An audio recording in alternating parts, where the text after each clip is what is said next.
White house से निकलते ही US का प्रेसिडेंट दुनिया का मोस्ट गार्डेड इंसान बन जाता है। जो बगल में आप बैग देखते हो उसको न्यूक्लियर फुटबॉल इसलिए बोलते हैं। अपनी टॉयलेट सीट ये लोग खुद लेके आते हैं और प्रेसिडेंट के यूरिन और स्टूल को सील करके कंटेनर में वापस यूएस ले जाते हैं। माइक्रोबायोलॉजिकल फूड टेस्टिंग लैब बनाई जाती है होटल में प्रेसिडेंट के खाने के लिए। बंदरों को भगाने के लिए लंगूर रेंट पे लाए गए और आदमियों से लंगूर की आवाज निकलवाई गई।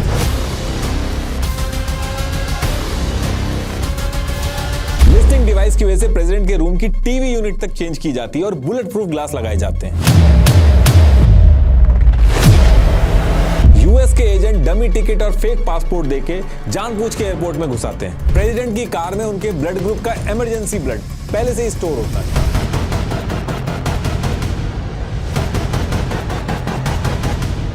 G20 में भी इंडिया के मिनिस्टर्स को बस में बैठा के ले गए थे कार की जगह।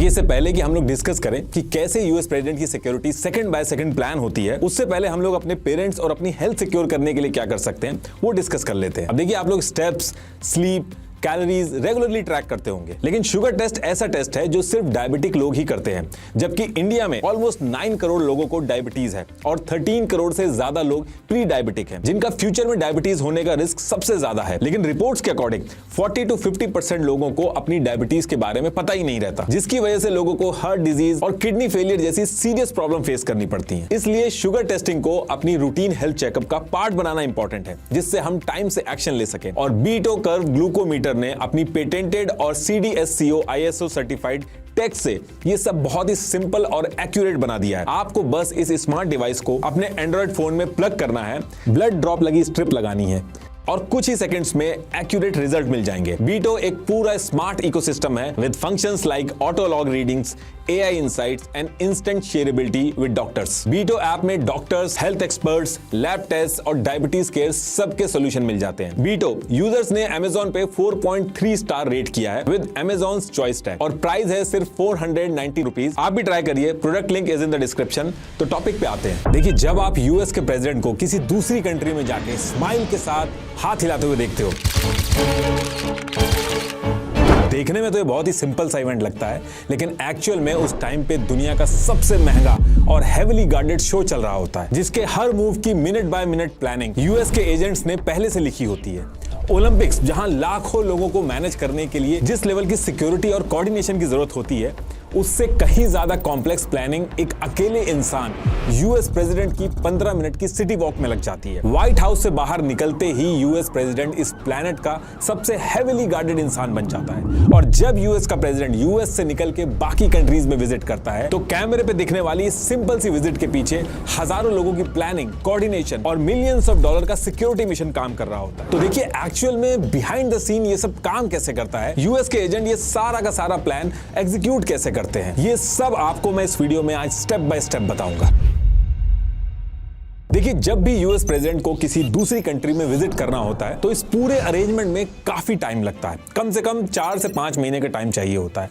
अगर अर्जेंट वर्क है, इमरजेंसी विजिट है, तब बात अलग है, वरना 4 से 5 महीने का टाइम चाहिए होता है सारे अरेंजमेंट्स करने के लिए। तो जब यूएस प्रेसिडेंट के किसी कंट्री में जाने की बात स्टार्ट होती है, तो सबसे पहला जो स्टेप होता है, उसमें यूएस के national security advisor NSA, national security council NSC और व्हाइट हाउस के चीफ ऑफ स्टाफ, ये व्हाइट हाउस के वेस्ट विंग में प्रेसिडेंट के साथ मीटिंग करते हैं, पूरी विजिट की ब्रीफिंग करते हैं, विजिट के क्या ऑब्जेक्टिव्स हैं, अचीव क्या करना है। ये सारी चीजें सुनने के बाद जब यूएस का प्रेसिडेंट गो अहेड दे देता है, तो उसी टाइम से ये पूरी विजिट का काम ऑफिशियली स्टार्ट कर दिया जाता है। इस मीटिंग के अगले ही दिन ये लोग विजिट की जितनी भी डिटेल्स होती हैं उसको एक डॉक्यूमेंट में लिख के रेडी कर लेते हैं कि किस डेट को जाना है, किस कंट्री में जाना है, ये सारी चीजें लिख के एक डॉक्यूमेंट बना लेते हैं। और ये जो डॉक्यूमेंट होता है, इसको अलग अलग प्रेसिडेंट के टाइम पे अलग अलग नाम दिया गया है, लेकिन मोस्टली इसको प्रेसिडेंशियल डिसीजन मेमो बोला जाता है, PDM। और इस PDM में जब सारी डिटेल लिखने के बाद जैसे ही White House chief of staff sign कर देता है, तो एक तरह से ये ऑफिशियली कंफर्म हो जाता है कि यूएस प्रेसिडेंट इस डेट को इस कंट्री में जाने वाले हैं, और न्यूज वगैरह में भी उसी टाइम पे बातें आने लगती हैं। अब इस डॉक्यूमेंट में साइन होने के बाद सारा का सारा काम शुरू हो जाता है कि प्लानिंग कैसे करनी है, और इसके बाद एक डिटेल्ड प्लान बनाया जाता है जहां पे पूरे लेआउट के साथ किस डील पे फोकस करना है।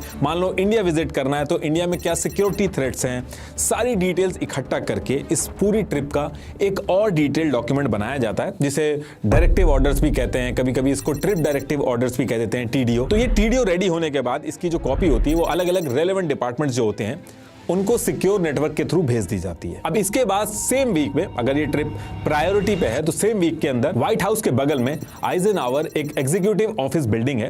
यहाँ पे जितने अलग अलग डिपार्टमेंट को TDO गया था, उन डिपार्टमेंट के लोग मीटिंग करके अपने अपने डिपार्टमेंट के एक्सपर्ट्स नॉमिनेट करते हैं और एक टीम बनाते हैं, और इसके बाद इसी टीम की जिम्मेदारी होती है इस पूरी विजिट को एग्जीक्यूट करना। इस टीम को एडवांस सर्वे टीम कहा जाता है और कई कई केस में एडवांस टीम भी बोल दिया जाता है। ये स्क्रीन पे जो आप देख रहे हैं, इतने अलग अलग डिपार्टमेंट के लोग होते हैं इस टीम के अंदर जो विजिट के लिए बनाई गई होती है। इस एडवांस सर्वे टीम की पूरी जिम्मेदारी होती है यूएस प्रेसिडेंट की पूरी ट्रिप को बिना दिक्कत के कंप्लीट करना। इस एडवांस टीम में अलग अलग डिपार्टमेंट्स के ऑफिसर्स होते हैं, तो इसके अंदर काम भी डिवाइड किए गए होते हैं। जैसे व्हाइट हाउस के ऑफिसर जो हैं वो विजिट के सारे इवेंट्स हैंडल करेंगे, यूएस सिक्योरिटी सर्विस वाले जो होंगे वो पूरी सिक्योरिटी शुरू से आखिरी तक देखेंगे, कम्युनिकेशन वाले सिक्योर फोन्स और नेटवर्क सेटअप करेंगे। तो इस तरीके से इस टीम के अंदर अलग अलग लोगों का काम डिवाइड होता है। तो अब जब ये मीटिंग हो जाती है और एडवांस टीम बन जाती है, तो ये लोग उसी टाइम से विजिट की तैयारी में लग जाते हैं। जैसे मान लो दिसंबर में यूएस प्रेसिडेंट को इंडिया विजिट करना है, तो सितंबर में हर डिपार्टमेंट को TDO जो डॉक्यूमेंट होता है वो जा चुका होगा,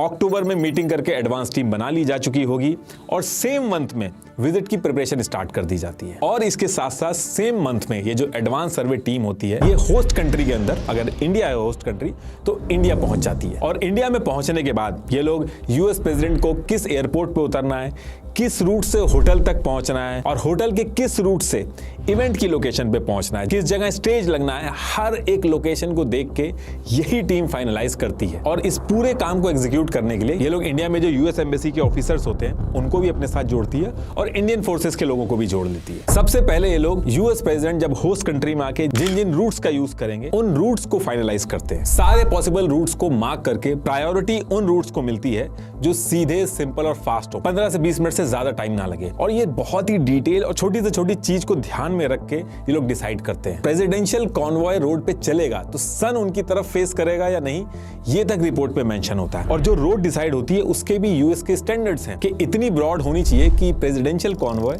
आसानी से यू टर्न ले सके। उस रूट के साथ बैकअप रूट भी हो, और जो बैकअप रूट है वो भी ऐसा ना हो कि उसमें छोटी छोटी गलियां जुड़ी हो, ब्लाइंड टर्न्स ना हो। कुल मिला के सारे जितने भी अवेलेबल रूट्स होते हैं उनमें से ये सारी चीजों को देख के जिन रूट्स पे बैरिकेडिंग लगा के क्लियर करना है, एंट्री एग्जिट बंद हो सके आसानी से, क्राउड को रोकना और संभालना आसान हो, उन रूट्स को सेलेक्ट किया जाता है। और जो भी रूट फाइनलाइज हो, लगभग 20 मिनट की दूरी पे एक लेवल 1 ट्रॉमा हॉस्पिटल हो वहां, और अगर हेलीपैड है उस हॉस्पिटल पे तो उसको भी प्रायोरिटी दी जाती है, ताकि अगर हमला वगैरह हो जाए तो इमरजेंसी लैंडिंग करा के ट्रीटमेंट स्टार्ट किया जा सके। अब देखिए, रोड के ऊपर जब प्रेसिडेंशियल कॉन्वॉय होता है तो कम्युनिकेशन बहुत इंपॉर्टेंट रोल प्ले करता है। यूएस प्रेसिडेंट दुनिया में कहीं भी किसी भी रोड पे जब ट्रैवल करता है तो वो white house, pentagon, US military से इंस्टेंट कांटेक्ट में रहता है, और वो भी सिक्योर चैनल के थ्रू। प्रेसिडेंशियल कॉन्वॉय जब रोड पे चलता है तो उसमें ऐसे ऐसे व्हीकल्स होते हैं जिनमें अल्ट्रा सिक्योर कम्युनिकेशन सिस्टम लगे होते हैं। हर गाड़ी का अपना अलग रेडियो सिग्नल कोड होता है ताकि रेडियो कम्युनिकेशन सिस्टम के अंदर भी कोई कंफ्यूजन ना हो। तो इसी वजह से एडवांस टीम जब होस्ट कंट्री के अंदर सर्वे करने आती है तो इस टीम के अंदर white house communication agency WHCA के एक्सपर्ट्स भी होते हैं। ये लोग सैटेलाइट मैप्स और डिवाइसेस का यूज करके रूट फाइनलाइज होने से पहले चेक करते हैं कि कहीं सिग्नल डेड जोन या फिर रेडियो ब्लैकआउट पॉइंट ना हो। जहां जहां उनको लगता है कि नेटवर्क या रेडियो कवरेज वीक हो रही है या फिर 100 से 180 मीटर पर कैमरा लगाने में दिक्कत आएगी, तो ये उस स्पॉट को रिपोर्ट में मार्क कर देते हैं कि या तो इसको हटा दिया जाएगा या फिर यहाँ पे एक्स्ट्रा रिपीटर, एंटीना, कैमरास और सैटेलाइट सपोर्ट चाहिए होगा। ये सारा सर्वे करने के बाद जितने भी अवेलेबल रूट्स होते हैं उसमें से एक रूट फाइनलाइज कर दिया जाता है, चाहे वो एयरपोर्ट से होटल की तरफ हो, होटल से किसी इवेंट में जाना हो, इन सारे रूट्स में से एक रूट फाइनलाइज कर दिया जाता है। अब जब रोड फाइनलाइज हो जाती है तो इसके बाद जिन जिन सिटीज में यूएस प्रेसिडेंट के इवेंट्स होने थे, एडवांस टीम वहां के एयरपोर्ट के सर्वे स्टार्ट करती है। ऐसे ही रैंडमली किसी एयरपोर्ट को नहीं सेलेक्ट कर लिया जाता है, यूएस टीम की गाइडलाइंस होती हैं, उसके हिसाब से सेलेक्ट करना होता है। तो जो भी एयरपोर्ट सेलेक्ट किया जाता है उस एयरपोर्ट का एक बड़ा सेक्शन यूएस की एजेंसीज टेक ओवर कर लेती हैं। जब 2015 में बराक ओबामा आए थे तो IGI एयरपोर्ट का एक बहुत बड़ा section direct US secret service के ऑपरेशनल कंट्रोल में दे दिया गया था। तो एडवांस टीम जब सर्वे करती है तो इस सारी चीजों की रिपोर्ट बनाती है कि एयरपोर्ट के कितने एरिया को कंट्रोल में लेने की जरूरत पड़ेगी, एंट्री एग्जिट पॉइंट कहां से होंगे, लेआउट क्या होगा इसका, स्नाइपर्स और सिक्योरिटी की पोजीशंस कहां-कहां पे मार्क होंगी, इन सब की रिपोर्ट रिपोर्ट बनाती है। सबसे पहले बेसिक रिक्वायरमेंट चेक होती है एयरपोर्ट की, जैसे रनवे जो होता है वो 150 फीट वाइड और 10,800 फीट लंबा होना चाहिए, इससे कम नहीं चलता है। एक बार 2009 में एंड्रयू एयर फोर्स बेस पे रनवे 9,755 फीट तक का ही था, तो ओबामा को अपनी फॉरेन ट्रिप के लिए मजबूरी में डेलिस एयरपोर्ट से जाना पड़ा था। तो ये सारी बेसिक रिक्वायरमेंट चेक करने के बाद ये लोग फ्यूल का टेस्ट करते हैं। प्रेसिडेंट का जो प्लेन होता है उसमें जेट A1 टाइप का फ्यूल यूज होता है। तो एडवांस टीम जो होती है उनकी टीम के अंदर डिफेंस एनर्जी सपोर्ट सेंटर के क्वालिटी मैनेजर्स भी होते हैं। ये लोग होस्ट कंट्री के एयरपोर्ट से फ्यूल का सैंपल लेके उसको यूएस में लैब टेस्ट के लिए भेज देते हैं, क्वालिटी चेक करने के लिए। तो इसकी भी अलग से रिपोर्ट आती है। इसके बाद इनकी टीम पूरे एयरपोर्ट पे जितने एलिवेटेड एरिया होते हैं, जैसे रूफ, हैंगर, टावर, इन सब के ऊपर observer points and security post की जो लोकेशन होती है उनको मार्क करती है। इन पोजीशंस पे स्नाइपर्स बैठाए जाते हैं। ये स्नाइपर जो होते हैं एयरपोर्ट से 1 माइल से भी ज्यादा दूर तक माइक्रोस्कोपिक मूवमेंट जो होती है वो भी डिटेक्ट कर लेते हैं। छोटी सी रिफ्लेक्शन या ग्लास का ग्लेयर तक को ये थ्रेट कंसीडर करते हैं। और ये जितने भी क्यूज मिलते हैं रियल टाइम पे, उनका असेसमेंट जो होता है वो सैटेलाइट इमेजरी और ड्रोन के थ्रू होता है।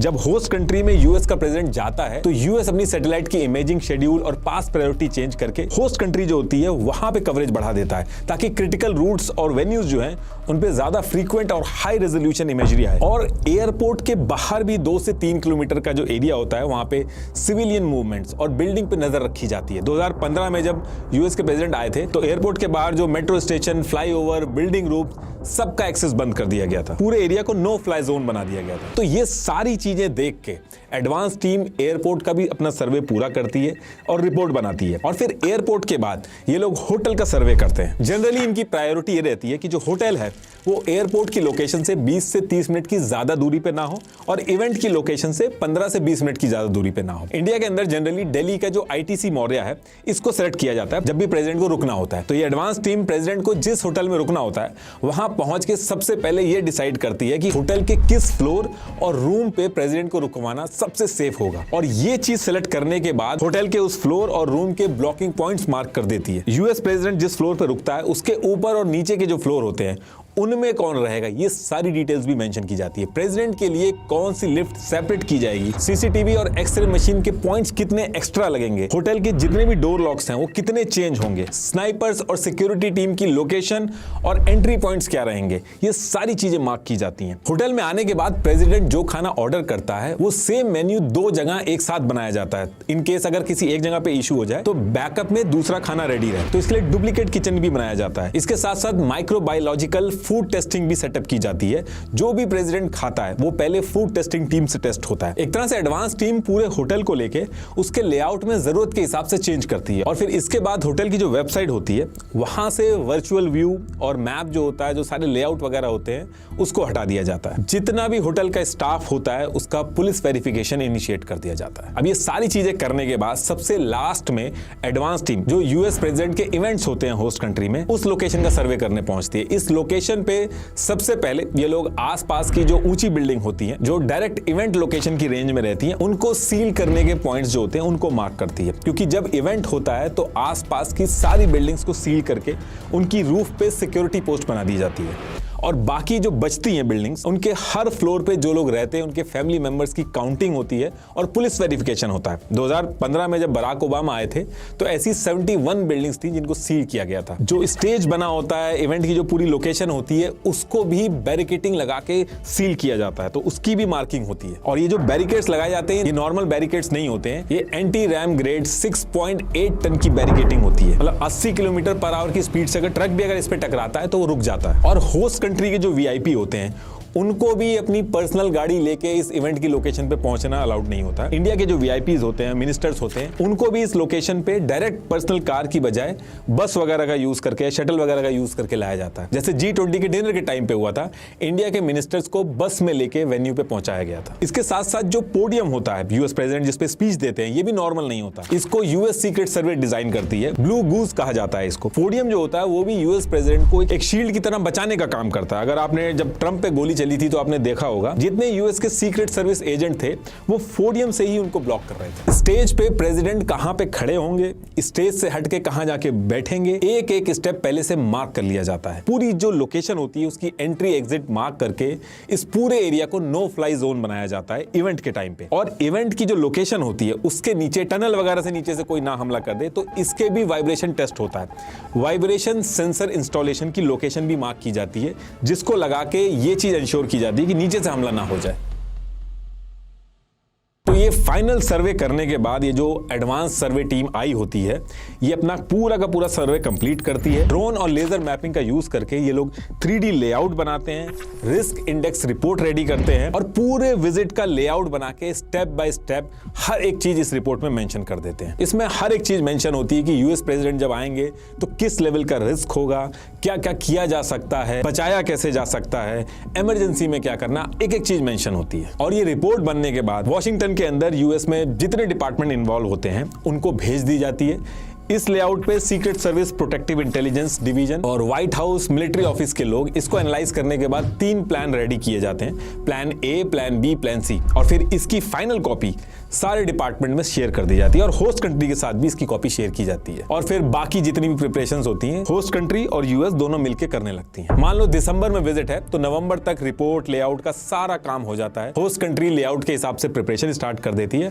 और फिर जब प्रेसिडेंट की विजिट में 10 से 15 दिन बचे होते हैं तब यूएस अपनी सेकंड एडवांस टीम इंडिया भेजती है। ये टीम अप्रूव्ड लेआउट जो होता है, जो पहले टीम आई थी जिसने बनाया था, उसके हिसाब से security, communication, convoy movement, emergency response, बाकी सारे क्रिटिकल अरेंजमेंट का लाइव डेमो टेस्ट करती है। तो ये टीम जब इंडिया पहुंचती है, यानी कि जब होस्ट कंट्री पहुंचती है, तो ये लोग airport, hotel, road, event location हर जगह मॉक ड्रिल स्टार्ट करती है। स्लम एरियाज होते हैं, क्राउडेड एरिया होते हैं, तो वहां पे अगर वॉल खड़ी करने की जरूरत होती है तो वॉल खड़ी कर दी जाती है। Camera installation, anti drone radar system, jammer, surveillance, stage के नीचे वाइब्रेशन टेस्ट, सब कुछ करती है ये टीम। एयरपोर्ट पे भी मॉक ड्रिल्स होती हैं। कई केसेस में ये लोग अपने ही लोगों को फेक पासपोर्ट और डमी टिकट देकर भेज देते हैं ताकि ये पता चल सके कि ये जो पूरा सिस्टम है इसमें लूप होल किस जगह पे। जो रूट्स होते हैं जिनको फाइनलाइज किया जाता है वहां पे भी प्रेसिडेंशियल कॉन्वॉय बना के टेस्टिंग की जाती है, डेमो किए जाते हैं। और ये सारी चीजें करने के बाद ये एडवांस टीम और यूएस सीक्रेट सर्विस के लोग पूरा जो होटल होता है उसको अपने कंट्रोल में ले लेते हैं। होटल के room, corridor, ventilation system, kitchen, पूरे होटल का सिक्योरिटी सर्च यूएस दोबारा से करता है। प्रेसिडेंट के रूम और फ्लोर को कॉमन यूज से हटा दिया जाता है, वहां पे बुलेट प्रूफ बैलिस्टिक ग्लास लगा दिए जाते हैं। इमरजेंसी ऑक्सीजन सप्लाई का भी अरेंजमेंट होता है। टीवी यूनिट, जितने इलेक्ट्रॉनिक्स आइटम होते हैं इनको रिप्लेस कर दिया जाता है, कहीं कोई लिसनिंग डिवाइस और ये सारी चीजें ना हो, ये सब भी चेक होता है। होटल के अंदर वॉर रूम भी सेटअप किया जाता है। कुछ केसेस में एम्बेसी में भी किया जाता है, लेकिन जनरली होटल के अंदर एक वॉर रूम सेटअप किया जाता है इनकेस अगर कोई हमले जैसी सिचुएशन हो गई तो उससे डील करने के लिए। और होटल के अंदर भी multiple drills back to back होती रहती हैं।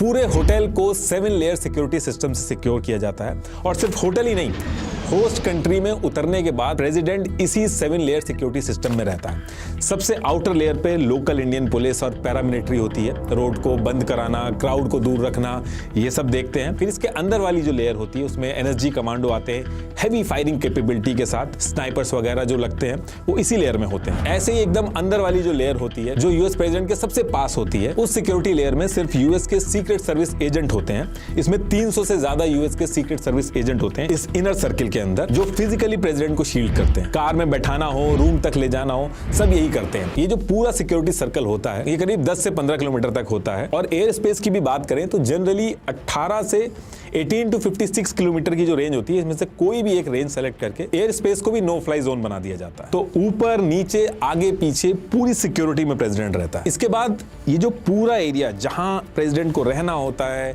इवेंट अटेंड करने होते हैं, उस पूरे एरिया के अंदर जो क्रिमिनल्स होते हैं, जिनका पुराना रिकॉर्ड होता है पुलिस स्टेशन के अंदर, या कोई शक होता है कि ये कुछ थ्रेट कर सकते हैं, एज अ प्रिकॉशनरी मेजर उनको भी उठा के जेल में डाला जाता है। और अगर ये डाउट होता है कि कोई एक्टिविस्ट वगैरह इवेंट में कुछ प्रोटेस्ट वगैरह करने की कोशिश कर सकते हैं तो उनको भी जेल में डाल दिया जाता है। जब ओबामा आए थे तो उस टाइम पे भी सीपीआई के कई सारे लोग थे जिनका लग रहा था कि ये प्रोटेस्ट वगैरह करेंगे एम्बेसी के बाहर, तो उनको भी उठा के प्रिवेंटिव कस्टडी में डाल दिया गया था। और इसके साथ साथ जो भिखारी होते उनको भी भीख मांगना इस एरिया के अंदर अलाउ नहीं होता। भिखारियों को भी पकड़ के सेपरेट शेल्टर में डाल दिया जाता है। 2017 में जब इवांका ट्रंप आई थी तो भीख मांगने पे बैन लगा दिया गया था। भिखारियों को जेल कैंपस स्पेशल होम में डाल दिया गया था और जो इन भिखारियों के बारे में इस एरिया के अंदर बता रहा था उसके लिए 500 रुपए का इनाम अनाउंस कर दिया गया। पूरे एरिया के अंदर बैलून हो गया, काइट, ये सब नहीं उड़ाया जा सकता। इससे भी बचने के लिए काइट कैचर की टीम बनाई जाती है, जिसमें हर जोन में इन लोगों के हाथ में डंडे दे दिए जाते हैं और ये छतों पे खड़े हो जाते हैं और कुछ भी balloon, hot air balloon, kite कुछ भी आता है तो उसको पकड़ने का काम इनको दिया जाता है। पूरा एरिया जहां पे प्रेसिडेंट का इवेंट होने होते हैं या प्रेसिडेंट को होना होता है, उस एरिया में बंदरों को भी दूर रखा जाता है। पहले बंदरों को दूर रखने के लिए ट्रेंड लंगूर जो होते थे उनको रेंट पे लाया जाता था, लेकिन फिर एनिमल क्रुएल्टी का इशू उठ गया था, तो तब ऐसे आदमियों को हायर किया गया था जो लंगूर की आवाज निकाल सके और इन आदमियों को फेक लंगूर बना के जगह जगह पे बंदरों को भगाने का टास्क दिया गया था और कई जगह पे लंगूरों के कटआउट भी लगाए गए थे। तो देखिए इस तरीके से होस्ट कंट्री यानी कि इंडिया के अंदर ये सारी प्रिपरेशन कर ली जाती है और अब इसके बाद यूएस प्रेसिडेंट को आना होता है होस्ट कंट्री में। लेकिन यूएस प्रेसिडेंट के आने से कुछ दिन पहले इस पूरे लेआउट, इस पूरी प्रिपरेशन का जितना भी सामान होता है उसको लाया जाता है और इन सारे सामान को लाने के लिए 2 से 3 C-17 ग्लोब मास्टर कार्गो जो होते हैं उनका यूज किया जाता है। इनके अंदर सामान रख के यूएस से इंडिया भेज दिया जाता है। ट्रंप के टाइम पे 3 से 4 C-17 कार्गो में सामान आया था। तो इन C-17 ग्लोब मास्टर को जब इंडिया भेजा जाता है तो इनके अंदर बड़े बड़े हेलीकॉप्टर्स वगैरह होते हैं, उनके विंग्स वगैरह उनको पूरा खोल के अंदर रख दिया जाता है। यूएस प्रेसिडेंट जिस गाड़ी से चलते हैं, द बीस्ट, जो उसकी बैकअप गाड़ी होती है, कॉन्वॉय के अंदर जितने भी अलग अलग तरीके के व्हीकल्स होते हैं, सब के सब इसी कार्गो में प्रेसिडेंट के आने से पहले होस्ट कंट्री यानी कि इंडिया के अंदर पहुंचा दिए जाते हैं। पूरे कॉन्वॉय के अंदर जितने भी vehicles, radar system, snipers, hawkeye, jammer, K9 squads के डॉग्स, सब कुछ इन्हीं कार्गो में डाल के यूएस प्रेसिडेंट के आने से पहले इंडिया में पहुंचा दिया जाता है। अब इसके बाद वो डेट आती है जिस दिन यूएस प्रेसिडेंट को इंडिया आना होता है। इस दिन एक फिक्स्ड शेड्यूल पे प्रेसिडेंट व्हाइट हाउस में जो रेजिडेंशियल एरिया है उससे निकल के साउथ पोर्टिको गेट से होते हुए व्हाइट हाउस के साउथ लॉन में पहुंच जाते हैं, जहां पे ऑलरेडी 3 से 4 एक जैसे दिखने वाले मरीन वन हेलीकॉप्टर खड़े होते हैं। ये मरीन वन कोई हेलीकॉप्टर का मॉडल नहीं है, बस जिस हेलीकॉप्टर पे प्रेसिडेंट बैठता है उसको मरीन वन नाम दे दिया जाता है। ज्यादातर VH-3D सी किंग मॉडल के जो हेलीकॉप्टर होते हैं वो यूज होते हैं प्रेसिडेंट के लिए। इन हेलीकॉप्टर्स में प्रेसिडेंट के साथ सीक्रेट सर्विस के मेंबर्स भी जाते हैं और बाकी का जो सिक्योरिटी स्टाफ होता है, दूसरे जो बैकअप हेलीकॉप्टर्स होते हैं उनमें बैठ जाते हैं। ये सारे एक जैसे दिखते हैं तो किसी को नहीं पता होता है कि प्रेसिडेंट कौन से हेलीकॉप्टर में बैठा है। और इन हेलीकॉप्टर्स को नॉर्मल आर्मी की यूनिट्स नहीं उड़ाती, बल्कि एक special marine squadron HMX-1 night hawks ये उड़ाते हैं। अब इसके बाद ये हेलीकॉप्टर प्रेसिडेंट को लेके करीब 10 मिनट में जॉइंट बेस एंड्रयूज मैरीलैंड पहुंच जाते हैं। यहाँ पे 2 एक जैसे दिखने वाले बोइंग 747-200B जिनकी टेल पे 28,000 और 29,000 लिखा होता है, ये ऑलरेडी वहां पे खड़े होते हैं। इनको एयरफोर्स 1 कहा जाता है और इसी एयरफोर्स 1 में प्रेसिडेंट अपनी टीम के साथ बैठ जाते हैं। जिस टाइम पे प्रेसिडेंट एयरफोर्स 1 में जा रहे होते हैं तो आपने देखा होगा उनके बगल में जो सिक्योरिटी गार्ड्स होते हैं उनके हाथ में एक ब्लैक बैग होता है। इसको न्यूक्लियर फुटबॉल या फिर कुछ लोग द फुटबॉल कहते हैं। इस बैग के अंदर एक ब्लैक बुक होती है जिसमें न्यूक्लियर वॉर के डिफरेंट स्ट्राइक ऑप्शंस और इमरजेंसी प्लान्स होते हैं। इसके साथ एक और बुक होती है जिसमें क्लासिफाइड सेफ लोकेशंस होती हैं जिसमें इमरजेंसी में प्रेसिडेंट जाके छुप सके। और इसके साथ में एक 3x5 इंच का कार्ड होता है जिसको बिस्किट कहते हैं। इस कार्ड पे प्रेसिडेंट के ऑथेंटिकेशन कोड्स होते हैं। इस कोड के थ्रू प्रेसिडेंट पेंटागन में अपनी आइडेंटिटी वेरीफाई करके किसी भी न्यूक्लियर ऑर्डर को वैलिडेट कर सकते हैं। और ये सारी चीज एयरफोर्स 1 में जब प्रेसिडेंट उड़ रहे होते हैं तब करी जा सकती है। और देखिए ये एयरफोर्स 1 कोई मॉडल नहीं है। जिस भी एयरक्राफ्ट में यूएस का प्रेसिडेंट ट्रैवल करता है उसका कॉल साइन एयरफोर्स 1 होता है। एक्चुअली एक बार यूएस के प्रेसिडेंट एयरफोर्स 8618 में ट्रैवल कर रहे थे और उसी एयर स्पेस में एक कमर्शियल फ्लाइट ईस्टर्न एयरलाइन 8610 जिसका सेम फ्लाइट नंबर था वो भी आ गई थी। तो इससे एयर ट्रैफिक कंट्रोल रूम में कंफ्यूजन हो जाता है। तो तब से ये रूल है कि एयरक्राफ्ट का मॉडल कोई भी हो जिसमें प्रेसिडेंट जा रहा है, लेकिन अगर उसमें प्रेसिडेंट बैठ गया तो उसका कॉल साइन एयरफोर्स 1 ही होगा ताकि कंफ्यूजन ना हो। और ये एयरफोर्स 1 कोई नॉर्मल प्लेन नहीं होता, ये आसमान के ऊपर एक उड़ता हुआ पूरा का पूरा मिनी व्हाइट हाउस की तरह होता है। इसमें 3 फ्लोर्स होते हैं, 4000 स्क्वायर फीट की जगह होती है। सबसे आगे पे प्रेसिडेंट का प्राइवेट सूट होता है, बेडरूम, बाथरूम सब होता है। उसके आगे कॉन्फ्रेंस और डाइनिंग रूम होता है जहां मीटिंग वगैरह होती है। 2 फुल साइज किचन होते हैं। प्लेन के बीच वाले हिस्से में सीक्रेट सर्विस और प्रेस वाले भी होते हैं। एक हॉस्पिटल भी होता है जिसमें इमरजेंसी में मिनी सर्जरी भी हो सकती है। High speed internet, military grade communication सब कुछ होता है। 45,000 फीट की हाइट पे भी यूएस का प्रेसिडेंट दुनिया में किसी से भी बात कर सकता है। और एयरफोर्स 1 में दुनिया के बेस्ट एडवांस्ड रेडार और मिसाइल वार्निंग सिस्टम्स लगे होते हैं। ये बहुत ही दूर से मिसाइल का जो थ्रेट होता है उसको डिटेक्ट कर लेते हैं। उसके अगेंस्ट इलेक्ट्रॉनिक काउंटर मेजर लेके उसको कंफ्यूज करने की भी कैपेबिलिटी रखते हैं। और इसको ऐसे डिजाइन किया गया है कि न्यूक्लियर ब्लास्ट से आने वाले EMP भी उसके कम्युनिकेशन सिस्टम को बंद नहीं कर पाते हैं। और जब एयरफोर्स 1 उड़ रहा होता है तो उसके चारों तरफ F-15, F-16, F-22 रैप्टर ये सब फिजिकली एस्कॉर्ट कर रहे होते हैं। तो अब इसके बाद यूएस प्रेसिडेंट जो होता है वो एयरफोर्स 1 में ट्रैवल करने के बाद अब उसको होस्ट कंट्री के एयरपोर्ट पे उतरना होता है और उतरने से पहले ही 15 से 20 किलोमीटर के रेडियस तक नो फ्लाई जोन कर दिया जाता है और इस नो फ्लाई जोन के आगे भी 50 टू 55 किलोमीटर तक के रेडियस में एक सेफ्टी सर्कल मेंटेन किया जाता है जिसमें कॉन्टिन्यूस मॉनिटरिंग होती है। यूएस प्रेसिडेंट के एयरपोर्ट पे उतरने से पहले ही एयरपोर्ट का एक पर्टिकुलर सेक्शन, जैसे मैंने पहले भी बताया था, ये यूएस सीक्रेट सर्विस के हाथ में होता है। सिक्योरिटी और स्नाइपर्स जैसे जैसे मार्क किए थे एडवांस टीम ने, सब कुछ वैसे ही ऑलरेडी बना हुआ होता है और कॉन्वॉय की जो गाड़ियां जो C-17 कार्गो से ऑलरेडी आ चुकी होती हैं, वो पूरा कॉन्वॉय भी रेडी होकर एयरपोर्ट की तरफ आ जाता है। अब देखिए यहां से जब यूएस प्रेसिडेंट एयरफोर्स 1 से नीचे उतरता है तो इस पे कई सारी चीजें डिपेंड करती हैं कि वो फुल स्टेट विजिट है या फिर वर्किंग या G20 समिट टाइप विजिट है। अगर फुल स्टेट विजिट होती है तो बाकायदा red carpet, guard of honour, 21 gun salute और कभी-कभी होता है कि फॉरेन मिनिस्टर या कुछ केस में प्राइम मिनिस्टर भी रिसीव करने आते हैं। लेकिन जब फुल स्टेट विजिट नहीं होती है तो उस केस में ज्यादातर सीनियर डिप्लोमेट्स को भेज दिया जाता है और प्रेसिडेंट जब उतर रहे होते हैं तो एक साइड कैमरा साइड होती है, वहां पे सारे न्यूज वाले, फोटोग्राफर्स,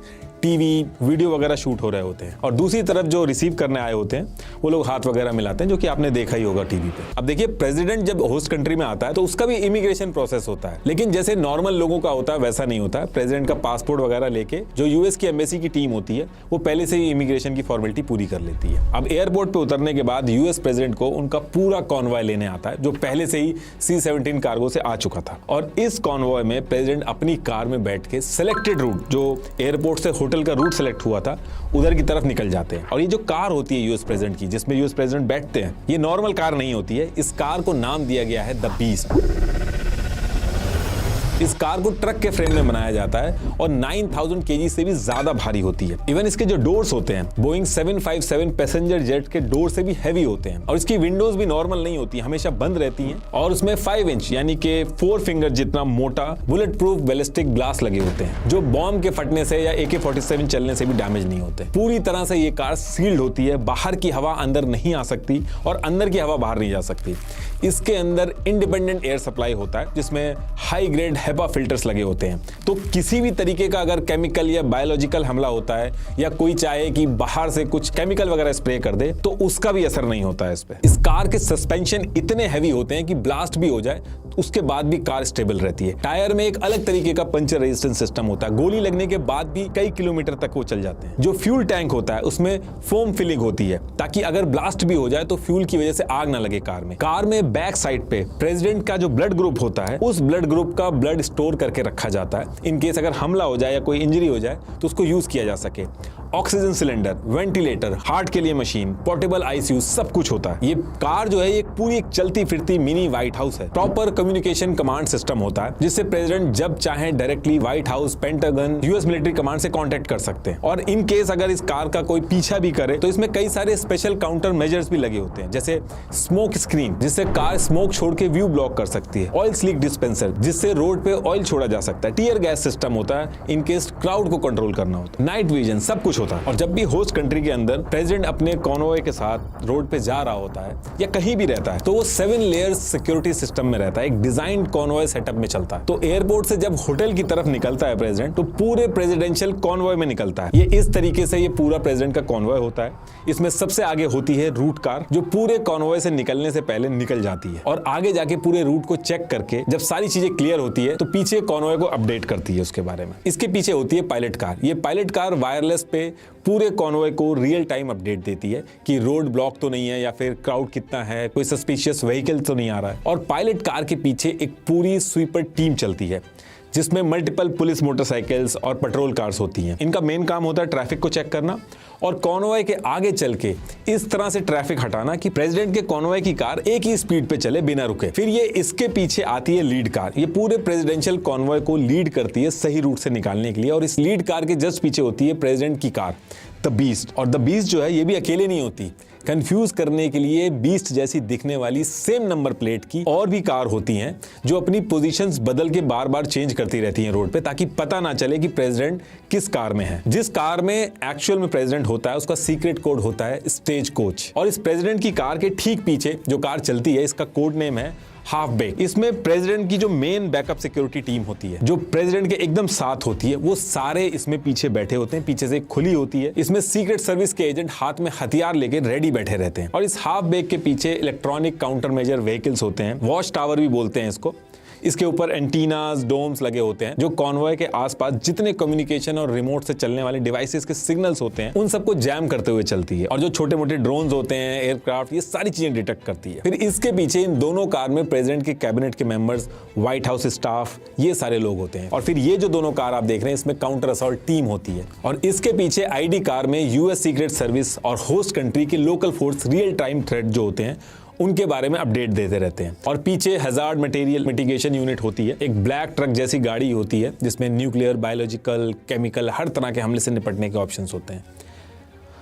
और इसके पीछे मल्टीपल प्रेस व्हीकल्स होती हैं, और प्रेस के पीछे होती है रोड रनर जो सैटेलाइट कम्युनिकेशन सिस्टम के थ्रू सारे कॉन्वॉय के कम्युनिकेशन सेटअप मेंटेन करती है। ये पूरा चलता फिरता डेटा इंक्रिप्शन सेंटर होता है, वाईफाई हॉटस्पॉट, रेडियो रिपीटर, सब कुछ होता है। और फिर ये होती है इसके पीछे एम्बुलेंस, और उसके पीछे होती है होस्ट कंट्री की सिक्योरिटी फोर्सेस, और ऊपर से हेलीकॉप्टर पूरे कॉन्वॉय पे नजर रखता है। तो इस तरीके से प्रेसिडेंट एयरपोर्ट से निकल के अपने कॉन्वॉय के साथ होटल में पहुंच जाता है। पूरा होटल जिसमें प्रेसिडेंट को आना होता है ये एक मिनी पॉलिटिकल समिट की लोकेशन की तरह लगने लगता है। हर तरफ सिक्योरिटी रहती, हर चीज ट्रैक हो रही होती, यहाँ तक कि होटल का जो टॉयलेट सीट होती वो भी प्रेसिडेंट को यूज नहीं करने दी जाती है।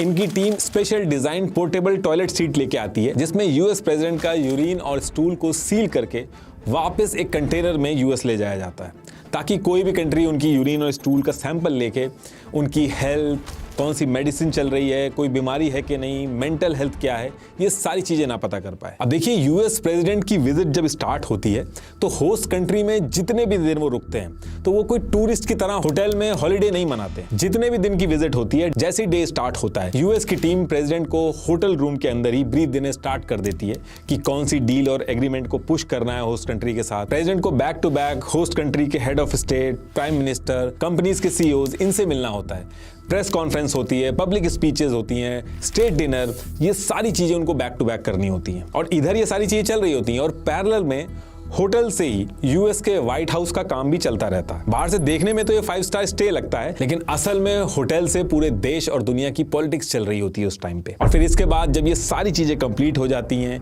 ये जिस ऑब्जेक्टिव के लिए आते हैं वो सारी चीजों पर डिस्कशन हो जाता है, तो उसके बाद US president as per schedule वापस यूएस निकल जाते हैं। और 24 से 28 आवर्स में बाकी जो टीम आई हुई थी, कार्गो आए थे, वो वापस चले जाते हैं। और ये जो पूरी ट्रिप होती है जो प्रेसिडेंट करते हैं, ये बहुत ही कॉस्टली अफेयर है। व्हाइट हाउस फॉरेन ट्रिप का एग्जैक्ट टोटल बिल पब्लिक कभी नहीं करता, लेकिन एक बार इकोनॉमिक टाइम्स ने जब ओबामा आए थे तब उस टाइम पे एक रिपोर्ट पब्लिश की थी जिसमें एक दिन का खर्चा उन्होंने $200 मिलियन बताया था। उस टाइम के हिसाब से 900 करोड़ से भी ज्यादा। लेकिन ये बस एक रिपोर्ट है, व्हाइट हाउस ने इसको डिनाई किया है। लेकिन इन केस अगर आप मान लो हाइपोथेटिकली कि ये डेटा सही है जो इकोनॉमिक टाइम्स ने दिया है, तो ये 1-2 दिन की प्रेसिडेंट की विजिट ऑलमोस्ट नेपाल की एक दिन की जीडीपी है। लास्ट में एक बार फिर से आपको बता दूं, बीटो ऐप को एक बार जरूर ट्राई करिएगा। Thank you.